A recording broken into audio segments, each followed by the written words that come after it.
What's going on, everybody, and welcome back to another Quinn Builds review. Today, we are looking at the E-Wing, the new set that just came out, and we are so excited to tell you all about it. John and I love to build Lego together. Like, ever since COVID, it's been kind of one of our at-home date night things.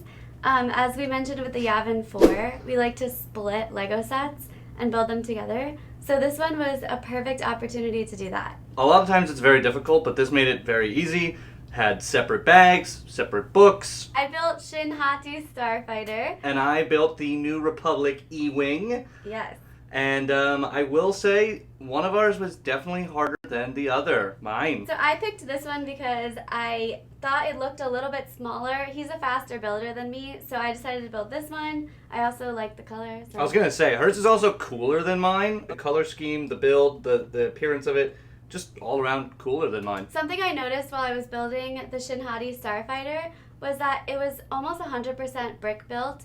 There was almost no Technic holding the ship together, which I actually enjoy brick built ships better than Technic ships. It's a little bit easier for me to build and just a little bit more enjoyable overall because I don't have to focus so much on the Technic. I loved that about mine. And I hated the opposite about mine. Republic E-Wing is like 80% Technic, which you might not think based on the appearance of it. I like flipped to a page in the book early on and then I was like, oh my god, like the whole thing was just complex Technic. And I mean, I know a lot of you are gonna be, dude, it's not that hard, but like Technic for me is difficult. Like I struggle with it. It's definitely harder than something that's regularly brick built, so it's just not as enjoyable for me, especially when I'm not expecting it. One cool thing about both of these ships was they did manage to get the pink piece in both.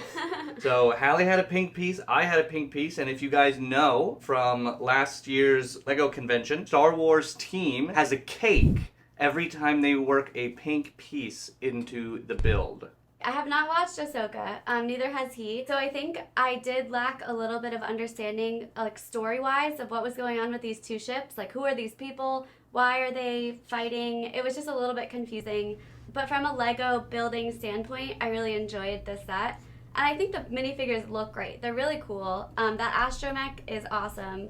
I just don't know who they are. I have no idea. One of the most unfortunate parts about LEGO is they do regularly come out with things either at release or right before the release of a show, movie.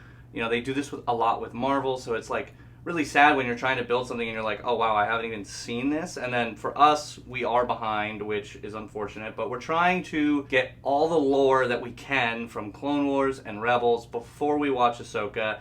And, you know, spend all our time entertaining you guys so we can't get caught up. So I had a lot of stickers in my ship. I thought they were really good stickers. They actually were not symmetrical in, like, the dilapidated part of the wing. Ooh. So I thought that was really cool because usually you just have the same sticker on either side. Your stickers were significantly cooler than mine. Mine added nothing. Nothing to it. The ship would be the exact same without the stickers. They are absolutely useless. I don't know, that one looks kind of cool. The one with all the wires and tech. Okay, yes. Stuff. Okay, so yes, that one, that's true. That one on that side is fine, but like 80% of the stickers are just trash. Obviously, we do have, on my ship, it does come with like its own little stand so that it's raised up. Hers sits flat like most Starfighters do. Yeah, I think if I were to display this, I would try to go against the wall like this so that you could see all the details because it's not really meant to be on the ground. That is one flaw with mine. I wish it had like a little kickstand. Yeah, something. I mean, I think it would be nice if LEGO started having just like some brick-built stands in there. Really actually got some stands from Wicked Brick recently. And we were not 100% happy with them. We're going to be making a video about that. Basically, like, we're probably not going to be purchasing anymore. So we're going to have to find another solution. Okay, so let's talk about these figures because they are super, super cool. So I had Shin Hati.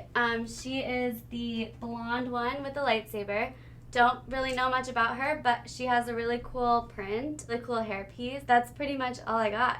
Oh, I also had Balin Skull. Is that how you pronounce that? Balin Skull? Sure.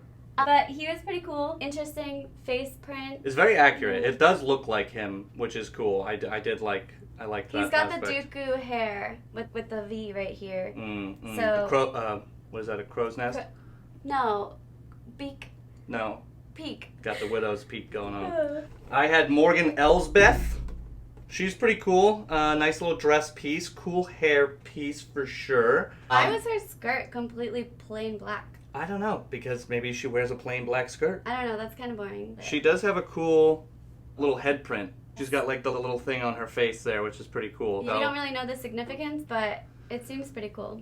And her hair is awesome. Look at those braids. We do have the Republic E-Wing fighter, which it's nice to get a pilot that isn't orange. Very true. So that's nice. I'm so sick of the orange pilot. We got a cool helmet print on him, which is nice. I do love when the pilots have the legs to go into the torso. Does that make sense? Like when the tubes go up from the legs all the way up into the chest, like matches. It's cool, okay? Leave me alone. Try my best. I was really jealous that you got the astromech and I didn't, but he is called New Republic Astromech Droid, so he doesn't have any letters or numbers. That's interesting. That's rude, honestly. So I think it's cool. I think it makes him more special because it's not like R whatever, whatever, whatever. He's just generic branded. I say we give him a name. I'm thinking R7. No, that already exists. R8D6. Sure, R8D6. Why not? Cool fig. I do love the blue and yellow. It is a cool color combination. It is nice to get an astromech that is not R2D2 and not super plain. So he's really cool. He's got really awesome colors. I saw this when they first leaked the set, and I don't collect astromechs, but I actually wanted this one in particular because of the colors. My ship has a lot of playability to it. You can lift up some of these hatches, put minifigures inside. It had some really cool aspects of the build as well. Let's test its whooshing. Why is he backwards? This is the forward. Why is he going? This is going forward. What? This is the front of the ship. No, it's not. Yes, it You're is. Joking. Look at the box. Where the propeller? Welcome to Star Wars, Hallie. This is how ships look. Crap. The swishability is really, really good. Really fun. I was looking at this completely the wrong way. Clearly. This one, less swooshability, I feel like. The stands, these ones do close in, which is nice, but this one does not, I feel like. I guess it does. So you got some whooshing that can go on there. Little tiny stud blasters on the side, not super easily accessible, which kind of stinks, but ultimately, yes, the playability is there, and it is cool. And thankfully, it does have the... I don't know why they did that in the Yavin 4 set. I don't know either. They just like didn't put the mistake. latch on there, which is just weird. So at least we have those. That's good.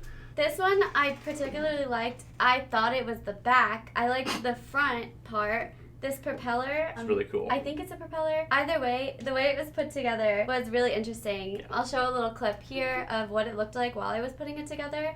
I thought it was a really fun build. I really enjoyed it. The instructions were relatively easy. I wasn't confused at any point. I'm not like a master builder. I would say I'm more like beginner to intermediate. It was perfectly friendly for me. Overall, not a bad set. Gave you a decent amount for the price, I think. I'll have to double check the price. You'll see it right here. And you'll let me know if what I'm saying is accurate or not. It's a pretty good set for the price. All in all, though, for my build, I give it a 6 out of 10. I was actually gonna say 6, but I might go 5 because, I don't know, I feel like it was a little boring. It was a fun build, but it wasn't like I was super excited to build it for any particular reason. Maybe that's just because we didn't watch the show yet. Let us know in the comments if we're total idiots for building this before seeing the show. Probably. Did we just make a huge mistake and shouldn't have done it? I mean, it was nice to have the one for you, one for me. It was like perfect for us. I really wanted to do that, but it did let us down a little bit. So I gave a 6, you gave a 5. Wow. Yeah, 5 overall. I think 6 for my ship, but 5 overall because your ship did not seem fun. For me, I would give my ship personally 4 out of 10. Oh. I gave it an extra 2 points for the figures and your ship. So yeah, I think we can agree on like a 6 out of 10 overall. Let us know if you're planning on getting this set or if you got it on release day and what you thought about the build and the figures. Don't forget to smash that subscribe button and the bell so you know the next time we post a video. And as always, a big old toot-a-smore from us and good night.